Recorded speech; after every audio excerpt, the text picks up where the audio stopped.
Thank you, Mr. President. Mr. President, distinguished Council members, I thank you for this opportunity to brief the Council on UNISFA's continued support to the Joint Border Verification and Monitoring Mechanism, specifically as per the Council request to inform on the progress made by the governments of Sudan and South Sudan towards implementing the benchmarks outlined in Resolution 2412. I would like to also briefly elaborate on the Secretary-General's recommendations to reconfigure UNISFA as submitted in his letter of the 20th of August.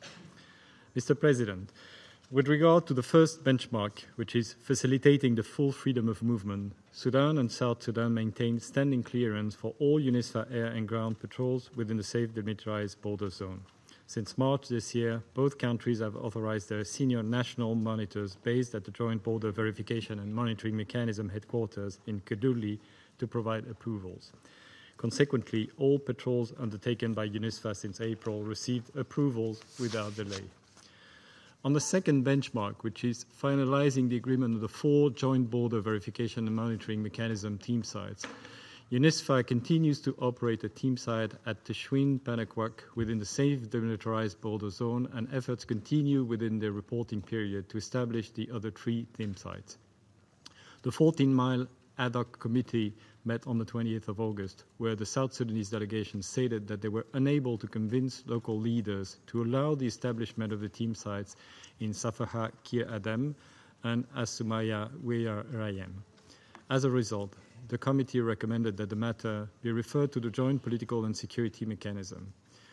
With regard to the establishment of the 4th theme site in the Abu Kusa-Wonko area, the decision remains with the Joint Political and Security Mechanism to consider an alternative location due to the presence of rebel entities. Despite efforts of the African Union High-Level Implementation Panel to convene the Joint Political and Security Mechanism meetings within the reporting period for the third, which is the third benchmark, the 3 scheduled meetings were postponed by the parties.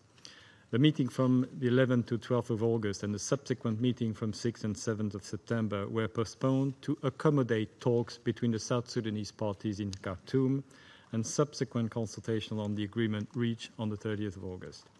The meeting for the 17th and to 18th September was postponed by Sudan due to prior commitments of the government. The African Union High-Level Implementation Panel has scheduled the next Joint Political and Security Mechanism meeting for the 23rd of September. With regard to advancing the establishment of the border crossing corridors, which are benchmark 4 and 5, progress remains contingent on parties undertaking sensitization exercising with their border communities. Sensitization efforts are necessary to allay concerns of the border communities, emphasizing that in no way marking of the border crossing corridors nor the joint border verification and monitoring mechanism operations prejudices the current or future legal status of the border. The upcoming Joint Political and Security Mechanism is expected to address issues of sensitization with the border communities. Finally, the African Union Border Programme convened the Joint Demarcation Committee, which was benchmark 6, from the 10th to the 13th of September in order to resume border demarcation discussions. However, the parties were unable to advance their discussions on the boundary delimitation document, which would guide the demarcation exercise. Progress on this document stalled in 2017. The Joint Border Commission is scheduled to meet in October. Mr. President, despite only partial completion of the conditions contained in Resolution 2412, the past few months witnessed a number of other positive developments in the relationship between Sudan and South Sudan, not the least, of course, of which were the efforts undertaken by Sudan in facilitating talks between the South Sudanese parties in Khartoum. Building upon this promising collaboration between the parties, I would call on the Council to consider the reconfiguration recommendations outlined by the Secretary-General in his letter on the 20th of August to adjust UNISFA to the current realities so as to best support both governments in their efforts to implement their agreements.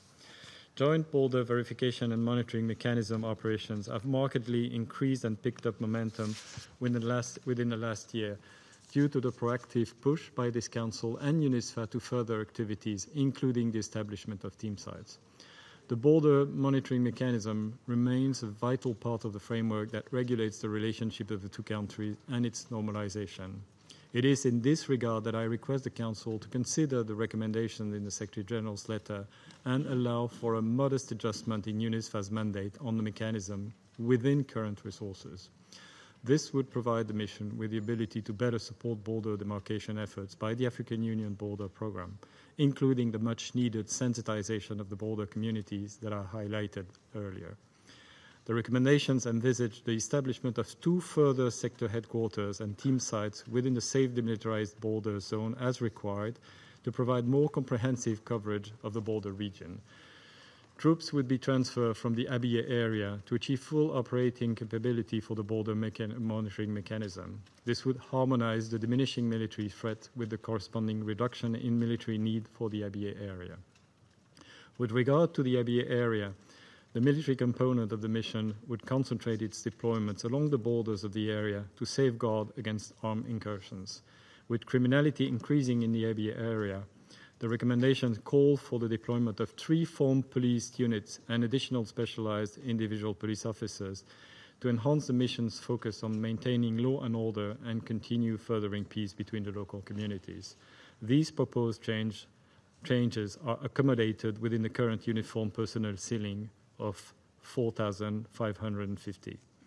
Extensive consultations were undertaken by the Secretariat with the parties and the African Union to formulate these recommendations, which endeavour to match the situation on the ground by reducing troops from the Abyei area, introducing police to manage law and order, and enhancing the mission's mandate to seize and advance progress on the border monitoring mechanism, as well as operationally support the African Union high-level implementation panel in its political efforts.